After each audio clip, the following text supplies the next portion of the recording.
एकदम दाटवाट चिप गोपा.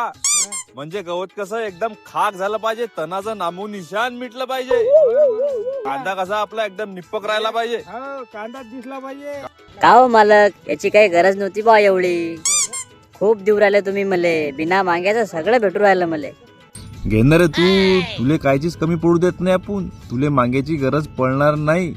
हे तणनाशकच आहे फक्त. आता तुले पुढचा फवारा टॉनिकचा काढतो मस्त टाप पैकी. हा गहू आवाज देते हो तुम्हाला. याले पहा ना काही काय म्हणते तो.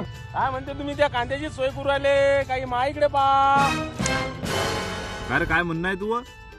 का हो मालक, असं असते काय राजा? त्याले बिना मागायचं सगळं देऊ राहिले. मी एवढा नांदा लावू राहिलो तर मला काहीच नाही दिलं तुम्ही न. पाहिलं खत पाणी निदान एखादा फवारा तर काढा राजा. या गाजर गवतानं काव आणला मले. लय अंग खाजवते माया पुरे रातभर. मला रातची झोप नाही येत हो. बाबू, खाताचा आणि फवाऱ्याचा नंबर पहिला तुझाच होता. त्या कांद्याले पहिले याच्यासाठी दिला की तू शिल्लक बोलला. तुला शिल्लक बोलायचं काहीच काम नव्हतं. शिल्लक बोलणं आपल्याला अजिबात पटत नाही. याला विचार शिल्लक बोललं काय होते. हो जमत नाही गडी. ते अद्रक बाबू शिल्लक बोलली तिले ना खत ना फवारा.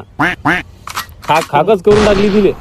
पाहून घे ना, अजून तुझ्या शेजारी जा अद्रक, विचारून घे. जाऊ द्या ना आता. त्या दिवशी झालं ते झालं. धमकी द्यायला नव्हती पाहिजे मी तुम्हाला. आता कसा चांगला बोलू राहिला. असं त्या दिवशी बोलायला काय झालं तुले? त्या दिवशी जर चांगला सुलागीत बोलला असता, तुला आज खत बी असतं, फवारे बी असते. बरोबर.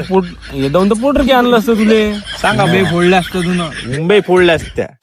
ठीक आहे, असाच चांगला राह. तो बी पाहून टाकू, खत बी देऊ. हे गाजर गवत गिजर हे काही विषय नाही. हे काढून टाक. फवारा बी मारून टाकू, खत बी देऊन टाकू. फक्त चांगलं राहायचं माणसानं. पाय गावात करून टाकू.